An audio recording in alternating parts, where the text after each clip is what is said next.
ਸਤਿ ਸ਼੍ਰੀ ਅਕਾਲ ਦੋਸਤੋ, ਮੈਂ ਹਾਂ ਕਿਰਨ ਔਲਖ, ਤੁਹਾਡੀ ਹੋਸਟ ਤੇ ਤੁਹਾਡੀ ਦੋਸਤ। ਅਸੀਂ ਪਹੁੰਚੇ ਹਾਂ ਹੇਵਰਡ ਪਾਰਕ, ਜਿਹੜਾ ਕਿ ਬਹੁਤ ਹੀ ਖੂਬਸੂਰਤ ਮਿਸ਼ਨ ਦੇ ਵਿੱਚ ਹੈ। ਤੇ ਮੇਰਾ ਸਾਥ ਦੇਣਗੇ ਆਚੀ ਸ਼ਾਲੀ ਤੇਜਾ ਜੀ, ਜਿਹੜੇ ਕਿ ਕਿਤਾਬਾਂ ਨੂੰ ਬਹੁਤ ਪਸੰਦ ਕਰਦੇ ਨੇ। ਕਿਤਾਬਾਂ ਨੂੰ ਕਿਉਂ ਪਸੰਦ ਕਰਦੇ ਨੇ, ਕਿਤਾਬਾਂ ਵਿੱਚ ਕਿਉਂ ਰਹਿੰਦੇ ਨੇ ਔਰ ਲੋਕਾਂ ਨੂੰ ਬਹੁਤ ਕਿਤਾਬਾਂ ਵੰਡਦੇ ਨੇ। ਸੋ ਇਹਨਾਂ ਦੀਆਂ ਬਹੁਤ ਸਾਰੀਆਂ ਫੇਵਰਟ ਕਿਤਾਬਾਂ ਜਿਹੜੀਆਂ ਕਿ ਅੱਜ ਮੈਂ ਵੀ ਪੜ੍ਹ ਰਹੀ ਹਾਂ। ਲੇਕਿਨ ਅੱਜ ਅਸੀਂ ਖਾਸ ਕਿਤਾਬ ਦਾ ਵਿਸ਼ਲੇਸ਼ਣ ਕਰਾਂਗੇ ਜਿਹਦਾ ਨਾਮ ਹੈਗਾ ਵਰਲਡ ਆਫ ਕਿਊਰੀਓਸਿਟੀਜ਼।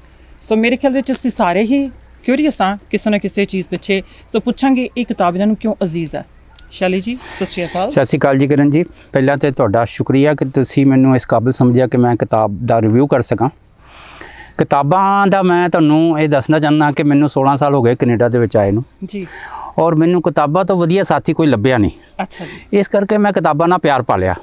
ਮੈਂ ਇੰਡੀਆ ਦੇ ਵਿੱਚ ਵਕੀਲ ਸੀ, ਸਿਰਫ ਅਕੈਡਮਿਕ ਕਿਤਾਬਾਂ ਪੜ੍ਹੀਆਂ ਸੀ, ਲੇਕਿਨ ਪਿਛਲੇ 16 ਸਾਲਾਂ ਦੇ ਵਿੱਚ ਮੈਂ ਤਕਰੀਬਨ 500 ਕੁ ਕਿਤਾਬ ਪੜ੍ਹੀ ਹੈ ਔਰ ਉਹਦੇ ਵਿੱਚੋਂ ਆਹ ਕਿਤਾਬ ਮੈਨੂੰ ਬੜੀ ਅਜ਼ੀਜ਼ ਹੈ, ਕਿਉਂਕਿ ਇਸ ਕਿਤਾਬ ਦੇ ਵਿੱਚ ਇਹ ਇੱਕ ਇਹੋ ਜਿਹੀ ਕਿਤਾਬ ਹੈ ਕਿ ਜਿਸ ਬੰਦੇ ਨੇ ਅਜੇ ਤੱਕ ਕਿਤਾਬ ਪੜ੍ਹੀ ਨਹੀਂ ਉਹਦੀ ਪਹਿਲੀ ਕਿਤਾਬ ਇਹ ਬਣ ਸਕਦੀ ਹੈ। ਕਿਉਂਕਿ ਇਸ ਕਿਤਾਬ ਦਾ ਕੋਈ ਵੀ ਪੇਜ ਖੋਲ੍ਹੋਗੇ ਤੁਹਾਨੂੰ ਕੋਈ ਨਾ ਕੋਈ ਇੰਟਰਸਟਿੰਗ ਫੈਕਟ ਮਿਲ ਜਾਏਗਾ, ਕੋਈ ਨਾ ਕੋਈ ਹਾਰਡ ਫੈਕਟ ਮਿਲੇਗਾ, ਕੋਈ ਨਾ ਕੋਈ ਉਹਦੇ ਵਿੱਚ ਇਹੋ ਜਿਹੀ ਚੀਜ਼ ਮਿਲੇਗੀ ਜਿਹੜੀ ਜਾਣਕਾਰੀ ਤੁਸੀਂ ਕਦੀ ਨਾ ਸੁਣੀ ਹੋਏਗੀ। ਉਹ ਇੰਨੀ ਵਿਚਿੱਤਰ ਜਾਣਕਾਰੀ, ਲੇਕਿਨ ਉਸ ਦੀਆਂ ਸੋਰਸਿਸ ਨੂੰ ਬੜੇ ਕਲੀਅਰਲੀ ਦੱਸਿਆ ਗਿਆ। ਮੈਨੂੰ ਲੱਗਦਾ ਸ਼ਾਲੀ ਜੀ ਕਿ ਤੁਸੀਂ ਤਾਂ ਤੁਰਦੀ ਫਿਰਦੀ ਲਾਇਬ੍ਰੇਰੀ ਹੋ, ਕਿਉਂਕਿ ਬਹੁਤ ਸਾਰੀ ਜਾਣਕਾਰੀ ਤੁਸੀਂ ਦਿੰਦੇ ਹੋ। ਸੋ ਜੌਨ ਓਲਡੇਲ ਦੀ ਬੁੱਕ ਇਹ, ਔਰ ਇਹਦੇ ਵਿੱਚ ਮੈਂ ਦੇਖ ਰਹੀ ਸੀ ਕਿ ਅਫਗਾਨਿਸਤਾਨ ਤੋਂ ਲੈ ਕੇ ਜ਼ਿੰਬਾਬਵੇ ਤੱਕ ਇਹ ਸਫ਼ਰ ਹੈ ਜਾਂ ਇਹਦੇ 'ਚ ਹਿਸਟਰੀ ਹੈ ਕਿ ਸਾਰਾ ਕੁਛ ਇਹਦੇ 'ਚ ਕੀ ਪੋਲੀਟੀਕਲ ਵਾਟ ਇਜ਼ ਇਟ? ਦੇਖੋ, ਅਸੀਂ ਇੱਕ ਸ਼ਬਦ ਸੁਣਿਆ ਵਰਲਡ। ਜਦੋਂ ਅਸੀਂ ਕਹਿੰਦੇ ਹਾਂ ਧਰਤੀ ਦਾ ਮਤਲਬ ਇਹ ਹੈ ਕਿ ਉਹਦੇ ਵਿੱਚ ਮੈਨ ਮੇਡ ਲਾਅ ਹੈ ਨਹੀਂ। ਪਰ ਜਦੋਂ ਅਸੀਂ ਵਰਲਡ ਕਹਿੰਦੇ ਹਾਂ, ਵਰਲਡ ਦਾ ਮਤਲਬ ਇਹ ਹੈ ਕਿ ਉਹ ਪੋਲੀਟੀਕਲ ਵਰਲਡ ਹੈ ਜਿਹਦੇ 'ਚ ਮੈਨ ਮੇਡ ਲਾਜ਼ ਨੇ। ਔਰ ਇਹ ਜਿਹੜਾ ਵਰਲਡ ਬਣਿਆ, ਇਹ ਜਿਹੜਾ ਸਟਰਕਚਰ ਕੀਤਾ ਗਿਆ ਅਕੋਰਡਿੰਗ ਟੂ ਯੂਰਪ। ਹੁਣ ਤੁਸੀਂ ਪੁੱਛੋਗੇ ਕਿ ਯੂਰਪ ਦੇ ਮੁਤਾਬਿਕ ਕਿੱਦਾਂ ਹੋਇਆ, ਕਿਉਂਕਿ ਯੂਰਪ ਨੇ ਸਾਰੀ ਦੁਨੀਆ ਨੂੰ ਕੋਲੋਨਾਈਜ਼ ਕੀਤਾ ਔਰ ਰੂਲ ਕੀਤਾ। ਇਸ ਕਿਤਾਬ ਪੜ੍ਹਨ ਤੋਂ ਬਾਅਦ ਮੈਂ ਇਹ ਗਰੰਟੀ ਕਰਦਾ ਕਿ ਇਸ ਕਿਤਾਬ ਪੜ੍ਹਨ ਤੋਂ ਬਾਅਦ ਬੰਦਾ ਓਵਰਨਾਈਟ ਸਕਾਲਰ ਬਣ ਜਾਂਦਾ ਹੈ ਪੋਲੀਟੀਕਲ ਮੈਟਰਸ ਦੇ ਵਿੱਚ, ਔਰ ਉਸ ਨੂੰ ਵਰਲਡ ਸਮਝਣ ਦੇ ਵਿੱਚ ਬੜਾ ਈਜ਼ੀ ਹੋ ਜਾਂਦਾ ਹੈ। ਉਸ ਨੂੰ ਹਰ ਕੰਟਰੀ ਦਾ ਜਿਹੜਾ ਗ੍ਰੈਂਡ ਨੈਰੇਟਿਵ ਪਤਾ ਲੱਗਦਾ। ਇਹ ਔਰ ਇਹ ਜਿਹੜੇ ਜੌਨ ਓਡੇਲ ਹੈ, ਇਹ 500 ਮਿਲੀਅਨ ਮਾਈਲਸ ਟਰੈਵਲ ਕਰਕੇ 90 ਕੰਟਰੀਆਂ ਦੇ ਵਿੱਚ ਵਿਜ਼ਿਟ ਕਰਕੇ ਉਹਨਾਂ ਨੇ ਉਹ ਫੈਕਟਸ ਇਕੱਠੇ ਕੀਤੇ ਨੇ। ਉਹ ਹੀ ਵਾਜ਼ ਟ੍ਰੇਨਿੰਗ ਬਾਈ ਹੀ ਵਾਜ਼ ਸਾਇੰਟਿਸਟ, ਪੈਸ਼ਨ ਵਾਈਜ਼ ਹੀ ਵਾਜ਼ ਐਕਸਪਲੋਰਰ। ਅੱਛਾ। ਸੋ ਇਹ ਕਿਤਾਬ ਤੁਹਾਨੂੰ ਐਕਸਪਲੋਰਰ ਵੀ ਬਣਾਏਗੀ, ਫੈਕਟਸ ਵੀ ਦੱਸੇਗੀ, ਔਰ ਤੁਸੀਂ ਜਦੋਂ ਇਸ ਕਿਤਾਬ ਨੂੰ ਪੜ੍ਹੋਗੇ ਤਾਂ ਤੁਹਾਨੂੰ ਇੱਦਾਂ ਲੱਗੇਗਾ ਕਿ ਬਹੁਤ ਜੀ ਚੀਜ਼ਾਂ ਤੁਸੀਂ ਜਾਣਦੇ ਸੀ, ਲੇਕਿਨ ਉਹਦੀ ਡਿਟੇਲ ਤੁਹਾਨੂੰ ਫੈਕਟਸ ਜਾਂ ਸਿੰਪਲ ਕਰਕੇ ਕਿਸੇ ਨੇ ਦੱਸਿਆ ਨਹੀਂ ਸੀ। ਔਰ ਫਸਟੋ ਤੁਸੀਂ 90 ਕੰਟਰੀ ਦੀ ਗੱਲ ਕੀਤੀ, ਔਰ ਕਿਤਾਬ ਕੋਈ ਏਡੀ ਵੱਡੀ ਨਹੀਂ ਹੈ। ਸੋ ਇਹਦੇ ਵਿੱਚ 90 ਕੰਟਰੀਆਂ ਦਾ ਬਹੁਤ ਸਾਰਾ ਜਿਹੜਾ ਕਿ ਇੰਟਰਸਟਿੰਗ ਫੈਕਟਸ ਇਹਦੇ ਵਿੱਚ ਨੇ। 90 ਨਹੀਂ ਜੀ, ਇਹਦੇ ਵਿੱਚ 180 ਕੰਟਰੀਆਂ ਦੇ ਫੈਕਟਸ। ਔਰ ਇਹਦੇ ਵਿੱਚ ਜਦੋਂ ਮੈਂ ਕਿਤਾਬ ਖਰੀਦੀ ਸੀ, ਮੈਂ ਥ੍ਰਿਫਟ ਸਟੋਰ ਤੋਂ ਖਰੀਦੀ ਸੀ। ਮੈਂ ਸਭ ਤੋਂ ਪਹਿਲਾਂ ਇੰਡੀਆ ਵਾਲਾ ਪੇਜ ਦੇਖਿਆ, ਕਿਉਂਕਿ ਮੈਨੂੰ ਕਿਊਰੀਅਸ ਸੀ ਕਿ ਇੰਡੀਆ ਬਾਰੇ ਇਹਨੇ ਕੀ ਲਿਖਿਆ। ਔਰ ਜਿਹੜਾ ਪਹਿਲਾ ਫੈਕਟ ਇਹਨੇ ਦੱਸਿਆ ਇੰਡੀਆ ਬਾਰੇ, ਉਹ ਮੈਂ ਕਦੀ ਸੁਣਿਆ ਨਹੀਂ ਸੀ।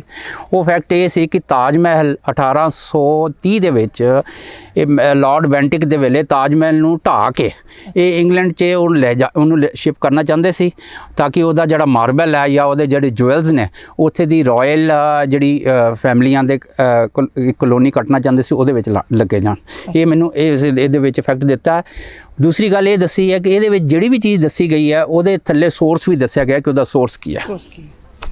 ਸੋ ਬਾਕੀ ਜਿੰਨੀਆਂ ਤੁਸੀਂ ਕਿਤਾਬਾਂ ਪੜ੍ਹੀਆਂ ਉਹਦੇ 'ਚੋਂ ਤੁਹਾਨੂੰ ਇਹ ਕਿਤਾਬ ਬਹੁਤ ਇੰਟਰਸਟਿੰਗ ਲੱਗੀ। ਸੋ ਦੱਸੋਗੇ ਸਾਰੇ ਸਰੋਤਿਆਂ ਨੂੰ ਕਿ ਹਰ ਇੱਕ ਨੂੰ ਪੜ੍ਹਨੀ ਚਾਹੀਦੀ ਹੈ? ਜ਼ਰੂਰ। ਦੇਖੋ ਜੀ, ਕਿਤਾਬ ਪੜ੍ਹਨ ਦੇ ਬੜੇ ਲਾਭ ਨੇ, ਮੈਂ ਤੁਹਾਨੂੰ ਦੱਸਦਾ। ਕਿਉਂਕਿ ਮੈਂ ਇੰਡੀਆ 'ਚ ਬਹੁਤੀ ਕਿਤਾਬਾਂ ਨਹੀਂ ਸੀ ਪੜ੍ਹੀਆਂ, ਇੱਥੇ ਆ ਕੇ ਪੜ੍ਹੀ ਅਤੇ ਐਕਸਪੀਰੀਅੰਸ ਕੀ ਕੀਤਾ। ਇੱਕ ਤਾਂ ਇਹ ਬੈਸਟ ਟਾਈਮ ਪਾਸ ਹੈ ਕਿਤਾਬ ਪੜ੍ਹਨਾ। ਦੂਸਰੀ, ਕਿਤਾਬ ਤੁਹਾਨੂੰ ਇਨਸਾਈਟਫੁਲ ਹੁੰਦੀ ਹੈ। ਤੀਸਰੀ, it is the easiest way to impress others. ਲੋਕ ਸੋਚਣ ਲੱਗ ਪੈਂਦੇ ਤੁਸੀਂ ਸਕਾਲਰ ਹੋ ਗਿਆ, ਲੇਕਿਨ ਤੁਹਾਡੇ ਲਈ ਤਾਂ ਟਾਈਮ ਪਾਸ ਹੈ ਕਿਤਾਬ ਪੜ੍ਹਨਾ। ਸੋ ਇਹ ਕਿਤਾਬਾਂ ਨੇ ਮੈਨੂੰ ਆਪਣੀ ਪਰਸਨਲ ਲਾਈਫ ਦੇ ਵਿੱਚ ਬਹੁਤ ਇਹੋ ਜਿਹੇ ਲੋਕਾਂ ਨਾਲ ਮਿਲਾਇਆ। ਈਵਨ ਰੇਡੀਓ ਦੇ ਵਿੱਚ ਮੈਂ ਬੁੱਕ ਰਿਵਿਊਜ਼ ਕੀਤੀਆਂ ਨੇ। ਬਹੁਤ ਕਿਤਾਬਾਂ ਪੜ੍ਹਨ ਵਾਲੇ ਦੋਸਤਾਂ ਨੂੰ ਮੈਂ ਮਿਲਿਆ, ਕੁਛ ਨੂੰ ਮੈਂ ਬੁੱਕਸ ਦਿੱਤੀਆਂ ਨੇ, ਕਿਉਂਕਿ ਮੈਂ ਪੜ੍ਹ ਕੇ ਕਿਤਾਬ ਰੱਖਣਾ ਨਹੀਂ ਪਸੰਦ ਕਰਦਾ, ਮੈਂ ਅੱਗੇ ਪਾਸ ਔਨ ਕਰ ਦਿੰਦਾ। ਸੋ ਕਿਤਾਬ ਪੜ੍ਹਨਾ, ਜਿਹੜਾ ਬੰਦੇ ਨੇ ਕਿਤਾਬ ਨਹੀਂ ਪੜ੍ਹੀ ਮੇਰੇ ਮੁਤਾਬਿਕ ਹੀ is half baked. Okay. So ਤੁਸੀਂ ਸੋਚਦੇ ਹੋ ਕਿ ਕਿਤਾਬ ਤੁਹਾਡੇ ਜਿਹੜਾ ਕਿ ਕਹਿੰਦੇ ਨੇ ਕਿ ਨਿੱਜੀ ਕਈ ਵਾਰੀ ਐਕਸਪੀਰੀਅੰਸ ਹੁੰਦੇ ਤੇ ਤੁਹਾਡੀ ਜ਼ਿੰਦਗੀ ਦੇ ਤਜਰਬੇ ਹੁੰਦੇ ਆ, ਉਹਨਾਂ ਦੇ ਵਿੱਚ ਹੋਰ ਵੀ ਐਡੀਸ਼ਨ ਕਰ ਸਕਦੀ ਕਿਤਾਬ। ਬਿਲਕੁਲ ਜੀ। ਹੁਣ ਮੈਂ ਤੁਹਾਨੂੰ ਕੁਝ ਇਸ ਕਿਤਾਬ ਦੀਆਂ ਕੁਝ ਇਹੋ ਜਿਹੀ ਜਾਣਕਾਰੀਆਂ ਦੱਸਾਂਗਾ ਜਿਹੜੇ ਬਹੁਤ ਲੋਕਾਂ ਨੂੰ ਨਹੀਂ ਪਤਾ ਕਿ ਜਦੋਂ ਅਸੀਂ ਦੇਖਦੇ ਹਾਂ ਇਸ ਪੋਲੀਟੀਕਲ ਵਰਲਡ ਦੇ ਵਿੱਚ ਇਸ ਕਿਤਾਬ ਦੇ ਵਿੱਚ ਇੱਕ ਤੁਹਾਨੂੰ ਕੀ ਚੀਜ਼ਾਂ ਤੁਹਾਨੂੰ ਹਾਈਲਾਈਟ ਕਰਨ ਵਾਲੀਆਂ ਨੇ। ਇੱਕ ਤੇ ਇਹ ਹੈ ਕਿ ਤੁਹਾਨੂੰ ਮੈਪ ਰੀਡਿੰਗ ਆਏਗੀ, ਤੁਹਾਨੂੰ ਕਿੱਦਾਂ ਮੈਪ ਨੂੰ ਸਮਝਣਾ। ਦੂਸਰਾ, ਇਸ ਕਿਤਾਬ ਦੇ ਵਿੱਚ ਹਰ ਕੰਟਰੀ ਨੂੰ ਗਲੋਬਲ ਸਿਗਨੀਫੀਕੈਂਸ ਰੈਂਕਿੰਗ ਦੇ ਮੁਤਾਬਿਕ ਬਣਾਇਆ ਗਿਆ। ਗਲੋਬਲ ਸਿਗਨੀਫੀਕੈਂਸ ਰੈਂਕਿੰਗ ਕੀ ਹੈ? ਹਰ ਕੰਟਰੀ ਇੱਕ ਬਰਾਬਰ ਨਹੀਂ ਹੈ, ਕੁਝ ਕੰਟਰੀਆਂ ਇੰਪੋਰਟੈਂਟ ਨੇ, ਕੁਝ ਲੈਸ ਇੰਪੋਰਟੈਂਟ ਨੇ।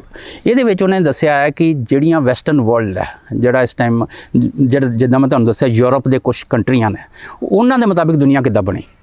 ਹੁਣ ਮੈਂ ਤੁਹਾਨੂੰ ਦੱਸਦਾ ਕਿ 3 ਕੰਟਰੀਆਂ USA, ਇੰਗਲੈਂਡ ਔਰ France, why they are most important countries in the world. ਹੁਣ ਬਹੁਤੇ ਲੋਕਾਂ ਨੂੰ ਨਹੀਂ ਪਤਾ ਹੋਣਾ ਕਿ ਫਰਾਂਸ ਜਿਹੜਾ ਹੈ, ਲੋਕ ਸੋਚਦੇ ਨੇ ਫਰਾਂਸ ਛੋਟਾ ਕੰਟਰੀ ਹੈ। ਜੇ ਮੈਂ ਇਹ ਕਹਾਂ ਕਿ ਫਰਾਂਸ ਦੀ ਜਿਹੜੀ ਨਿਊਟਿਕਲ ਕੋਸਟਲ ਲਾਈਨ ਹੈ ਉਹ ਦੁਨੀਆ 'ਚ ਸਭ ਤੋਂ ਵੱਡੀ ਹੈ, ਈਵਨ ਅਮਰੀਕਾ ਨਾਲੋਂ ਵੀ ਵੱਡੀ ਹੈ। ਹਾਂ, ਉਹ ਇੱਦਾਂ ਕਿ ਇਹਨਾਂ ਕੰਟਰੀਆਂ ਨੇ ਜਦੋਂ 18ਵੀਂ ਸੈਂਚੁਰੀ 'ਚ ਮੈਪਿੰਗ ਕੀਤੀ ਵਰਲਡ ਦੀ, ਮੈਪਿੰਗ ਕਰਕੇ ਇਹਨਾਂ ਨੇ ਗਲੋਬਲ ਸਿਗਨੀਫੀਕੈਂਸ ਦੀਆਂ ਜਿਹੜੀਆਂ ਪਲੇਸਿਸ ਸੀ ਉਹਨਾਂ ਪਲੇਸਿਸ ਨੂੰ ਇਹਨਾਂ ਨੇ ਆਪਣੇ ਕੋਲ ਰੱਖ ਲਿਆ। ਉਹਨਾਂ ਨੂੰ ਡਿਪੈਂਡੈਂਸੀਜ਼ ਕਹਿੰਦੇ ਨੇ। ਤੁਸੀਂ ਦੇਖੋਗੇ ਅਮਰੀਕਾ ਕੋਲੋਂ 25 ਡਿਪੈਂਡੈਂਸੀਜ਼ ਨੇ, ਇੰਗਲੈਂਡ ਕੋਲ ਵੀ ਤਕਰੀਬਨ 24-25 ਡਿਪੈਂਡੈਂਸੀ ਨੇ ਸਮੁੰਦਰਾਂ 'ਚ, ਕਿਉਂਕਿ ਇਸ ਦੁਨੀਆ 'ਚ ਰਾਜ ਕੀਤਾ ਜਾਂਦਾ ਸਮੁੰਦਰਾਂ ਦੇ ਰਾਹੀਂ। ਫਰਾਂਸ ਕੋਲ ਤਕਰੀਬਨ 15 ਡਿਪੈਂਡੈਂਸੀਜ਼ ਨੇ, ਲੇਕਿਨ ਉਹ ਸਾਈਜ਼ ਵੱਡੀਆਂ ਨੇ। ਹੁਣ ਤੁਸੀਂ ਪੁੱਛੋਗੇ ਉਸ ਡਿਪੈਂਡੈਂਸੀ 'ਚ ਇੱਕ ਹੈ ਕੀ? ਹੁਣ ਮੈਂ ਤੁਹਾਨੂੰ ਇੱਕ ਐਗਜ਼ਾਮਪਲ ਦੇਣਾ ਫਰਾਂਸ ਦੀ। ਫਰਾਂਸ ਕੋਲ ਇੱਕ ਆਈਲੈਂਡ ਹੈ, ਉਸ ਨੂੰ ਉੱਥੇ ਕੀ ਹੁੰਦੇ ਨੇ ਰੌਕਟ, ਫ੍ਰੈਂਚ ਗੁਆਇਨਾ ਕਹਿੰਦੇ ਨੇ ਉਹਨੂੰ। ਦੁਨੀਆ ਦੇ ਸਭ ਤੋਂ ਜ਼ਿਆਦਾ ਰੌਕਟ ਉੱਥੇ ਉਡਾਏ ਜਾਂਦੇ ਨੇ। ਉਸ ਜਗ੍ਹਾ ਦੇ ਵਿੱਚ ਕੀ ਹੈ, ਉਹ ਜੋ ਗਲੋਬਲੀ ਉਸ ਜਗ੍ਹਾ ਦੇ ਵਿੱਚ ਇੱਦਾਂ ਕਿ ਉਹ ਇਕੁਏਟਰ ਤੋਂ 300 ਮੀਲ ਦੂਰ ਹੈ ਸਮੁੰਦਰ ਦੇ ਵਿੱਚ।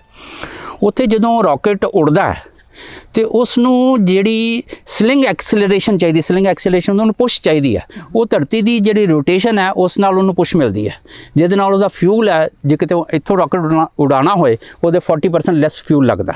ਇਸ ਕਰਕੇ ਦੁਨੀਆ 'ਚ ਸਭ ਤੋਂ ਜ਼ਿਆਦਾ ਰੌਕਟ ਫ੍ਰੈਂਚ ਗੁਆਇਨਾ ਤੋਂ ਉਡਾਏ ਜਾਂਦੇ ਨੇ। ਉਹ ਡਿਪੈਂਡੈਂਸੀ ਹੈ। ਇੱਦਾਂ ਹੀ ਅਮਰੀਕਾ ਕੋਲ ਪੋਰਟੋਰੀਕੋ ਡਿਪੈਂਡੈਂਸੀ ਹੈ, ਗੁਆਮ ਹੈ, ਬਹੁਤ ਡਿਪੈਂਡੈਂਸੀਆਂ ਨੇ। ਉਹ ਡਿਪੈਂਡੈਂਸੀਆਂ ਦੇ ਵਿੱਚ ਸਾਇੰਸ ਦੀਆਂ ਸਭ ਤੋਂ ਇੰਪੋਰਟੈਂਟ ਪਲੇਸਿਸ ਜਾਂ ਐਕਸਪੈਰੀਮੈਂਟਸ ਕੀਤੇ ਜਾਂਦੇ ਨੇ, ਜਿਹਦੇ ਨਾਲ ਇਹ ਕੰਟਰੀਆਂ ਬੜੀਆਂ ਇੰਪੋਰਟੈਂਟ ਨੇ। ਗਲੋਬਲ ਸਿਗਨੀਫੀਕੈਂਸ ਰੈਂਕਿੰਗ 'ਚ ਇਹਨਾਂ ਦੀ ਬੜੀ ਪਾਵਰ ਹੈ ਇਹਨਾਂ ਕੰਟਰੀਆਂ ਕੋਲ, ਕਿਉਂਕਿ ਇਹਨਾਂ ਕੋਲ ਟੈਰੀਟਰੀਜ਼ ਨੇ, most important JIO strategic territories ਇਹਨਾਂ 3 ਕੰਟਰੀਆਂ ਕੋਲ ਨੇ। ਹੁਣ ਭੂਟਾਨ ਦੇ ਵਿੱਚ ਕੀ ਹੈ ਕਿ ਉਹ ਕਹਿੰਦੇ ਨੇ ਕਿ ਬਾਕੀ ਕੰਟਰੀਆਂ ਮੇਜਰ ਕੀਤੀਆਂ ਜਾਂਦੀਆਂ ਨੇ GDP ਤੋਂ, ਗ੍ਰੋਸ ਡੋਮੈਸਟਿਕ ਪ੍ਰੋਡਕਟ ਤੋਂ, ਲੇਕਿਨ ਭੂਟਾਨ ਦੇ ਵਿੱਚ ਗ੍ਰੋਸ ਡੋਮੈਸਟਿਕ ਹੈਪੀਨੈਸ ਤੋਂ ਮੇਜਰ ਕੀਤੀ ਜਾਂਦੀ ਹੈ। ਅੱਛਾ, ਉਹਨਾਂ ਨੇ ਇੱਕ ਸਰਵੇ ਕੀਤਾ 2010 'ਚ ਕਿ ਸਭ ਤੋਂ ਹੈਪੀਐਸਟ ਕੰਟਰੀ ਕਿਹੜੀ ਹੈ, ਐਂਡ ਭੂਟਾਨ ਕੇਮ ਫਸਟ। ਕਿਉਂ? ਕਿਉਂਕਿ ਭੂਟਾਨ ਦੇ ਵਿੱਚ ਉਹਨਾਂ ਦਾ ਜਿਹੜਾ ਉੱਥੇ ਐਕਚੁਅਲੀ ਜਿਹੜੀ ਹੈ ਉੱਥੇ ਕਿੰਗਸ਼ਿਪ ਹੈ, ਉੱਥੇ ਦਾ ਜਿਹੜਾ ਕਿੰਗ ਐਂਡ ਕੁਈਨ ਹੈ, they are considered as God's and they are very, Bhutan is basically both traditional and modern. ਲੋਕ ਬੜੇ ਸਿੰਪਲ ਨੇ।